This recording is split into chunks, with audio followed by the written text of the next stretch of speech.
Welcome back. قبرستان نظام اور تدفین پر اٹھنے والے بھاری اخراجات کے حوالے سے قبرستان انتظامیہ کا کیا کہنا ہے؟ ناظرین، اس وقت ہم موجود ہیں میانی صاحب قبرستان کے سرکاری طور پر انتظام و انصرام کرنے والے assistant director local government Rana Naseem صاحب کے دفتر کے باہر۔ ابھی ہم ان سے بات چیت کرتے ہیں کہ اس قبرستان کے کیا حالات ہیں، آفیشلی وہ اس کے بارے میں مزید کیا اقدامات کر رہے ہیں۔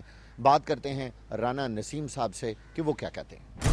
رانا صاحب، یہ بتائیں، آپ اسسٹنٹ ڈائریکٹر ہیں لوکل گورنمنٹ کے اور لاہور کو غالباً زیادہ ڈیل کرتے ہیں۔ جی پورے ڈسٹرکٹ لیول پہ پوسٹ ہوتی ہے۔ ڈسٹرکٹ لیول پہ آپ کے زیر انتظام اس وقت جو قبرستان ہیں ان کی تعداد کیا ہے؟ یہ میرے دیکھیں، اس میں ایک کمیٹی بنی ہوئی ہے، جی میانی صاحب کے حوالے سے بات کروں گا۔ جی یہ اس میں ڈی سی او صاحب چیئرمین ہیں جی، اور وہ ایکس آفیشو چیئرمین ہے، ٹھیک ہے، اور میں اس کا ایکس آفیشو سیکرٹری ہوں۔ اور ہمارے جو میرے متحد ہے نا، وہ صرف جو میں تھوڑا اس کا انتظام و انصرام کرتا ہوں، وہ صرف قبرستان میانی صاحب ہے۔ باقی جو ہے نا وہ تو لوکل لیول پہ لوگوں نے کیے ہوئے ہیں۔ اچھا، اس کا جو پورا ایک سیٹ اپ ہے، جو اس کا پورا انتظام ہے، اگر ہم آپ سے اس کا ایک ڈھانچہ پوچھیں تو وہ کیا ہے؟ مطلب ایک ایڈمنسٹریٹر ہے، نیچے کیسے لوگ کام کرتے ہیں؟ یہ اس میں میں نے بتایا نا کہ کمیٹی ہے اوپر، جس میں ڈی پی او بھی شامل ہیں اور ڈی سی او صاحب بھی ہیں، میں ہوں، ڈائریکٹر ایل ڈی اے ہیں، ڈی جی، اور اس کے علاوہ واسا کے ریپ آتے ہیں اس میں، ای ڈی او ہیلتھ ہیں۔ تو اس کے بعد باقی جو مقامی طور پہ جو قبرستان کے ایٹ دا اسپاٹ وہ جو لوگ کام کر رہے ہیں، اس میں ہمارا ایک ایڈمن افسر ہے، اس کے نیچے پھر اسسٹنٹ سیکورٹی افسر ہیں اور کچھ کلرک ہیں اور پیش امام ہیں جو جنازے پڑھاتے ہیں، اور باقی اپنا اکاؤنٹس کلرک ہیں اور سیکورٹی گارڈ ہیں۔ اچھا، اور پلس گورکن ہے جو گورکن کتنے ہیں اس وقت میانی صاحب؟ 150 کے قریب ہیں جی۔ 150 گورکن اس وقت کام کر رہے ہیں جو آپ کے ریکارڈ پہ ہیں۔ جی بالکل۔ اچھا، کوئی گورکن بغیر ریکارڈ کے وہاں کام کر سکتا ہے؟ نہیں، ناٹ ایٹ آل۔ اس وقت فیسیں کیا کیا ہیں میانی صاحب میں؟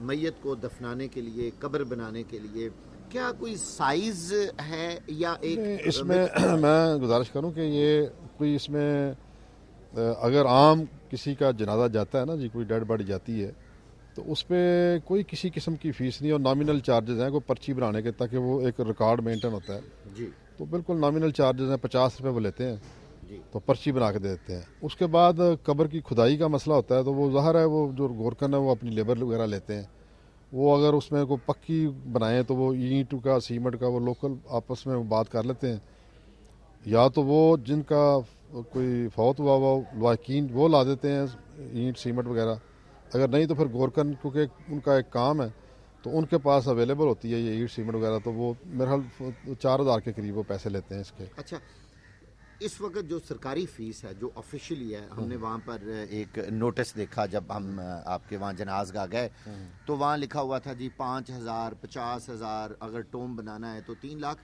ہم ان فیسوں کے والے سے آپ سے پوچھنا چاہتے ہیں وہ کیا ہیں؟ وہ فیسیں ہیں، وہ ایک کمیٹی نے اپروو کی ہوئی ہیں۔ وہ کیا کیا فیس ہیں؟ اس میں یہی ہے کہ اگر آپ قبر کی مرمت کرانا چاہتے ہیں تو اس کا 1000 روپیہ فیس ہے۔ اچھا، اگر قبر پختہ کرانا چاہتے ہیں تو وہ پہلے 10,000 فیس تھی، ہاں جی، لیکن بعد میں ہم نے اس کو ڈسکرج کرنے کی خاطر ہم نے فیس بڑھا دی ہے، تاکہ لوگ جو ہے نا، کیونکہ قبرستان جب پکی قبر بنتی ہے تو پھر وہ زیادہ جگہ گھیرتی ہے، تو ہماری کوشش یہ ہے کہ اس میں پکی قبر نہ بنے لیکن نامینل سا کوئی نشان ہو جائے، تاکہ وہ قبر کا نشان بھی نہ مٹے، اور لیکن پکی بنانے میں کو تھوڑا زیادہ سپیس آتی ہے تو ہم ڈسکرج کر رہے ہیں۔ تو وہ آج کل 50,000 ہے، لیکن ہم کوشش کر رہے ہیں کہ 50,000 کو کم کیا جائے، کیونکہ یہ لوگوں کی پہنچ سے باہر ہے۔ اچھا، اس کے علاوہ اس کے اوپر ٹوم بنانے کے لیے بھی ایک ہاں، لکھا ہوا، وہ کیا ہے؟ اس کی فیس؟ ٹوم کا وہ جو مقبرہ بنتا ہے جی، ہاں جی، اس کی کیا اس کی پہلے 1 لاکھ فیس تھی، ہاں جی، تو اب کمیٹی نے 3 لاکھ کی ہے، لیکن اس کو بھی ہم کو ریڈیوس کرنے کی کوشش کر رہے ہیں۔ اچھا، ران صاحب یہ بتائیں کہ ایک غریب آدمی اگر وہاں اپنی میت لے کے جاتا ہے تو اس کو ایگزیکٹ چارجز سرکار کو کتنے دینے پڑتے ہیں؟ کیا جگہ کی کوئی قیمت ہے؟ نہیں، ناٹ ایٹ آل، کوئی جگہ قیمت نہیں ہے، وہ ایک علیحدہ بات ہے جی، اگر عام کوئی بندہ ڈیڈ باڈی جاتی ہے تو اس کو صرف 50 روپے میں نے بتایا نا کہ وہ پرچی کے دینے پڑتے ہیں۔ جی، باقی جو کام ہے نا، اگر کسی نے ظاہر قبر کھدوانی ہے تو لیبر لے گا، وہ لے گا گورکن، تو وہ میں نے بتایا کہ وہ 4000 روپے لیتا ہے، وہ اینٹ اگر سیمنٹ لگائے تو، ادروائز میرا خیال 1000-1500 وہ لیتا ہے اپنی لیبر۔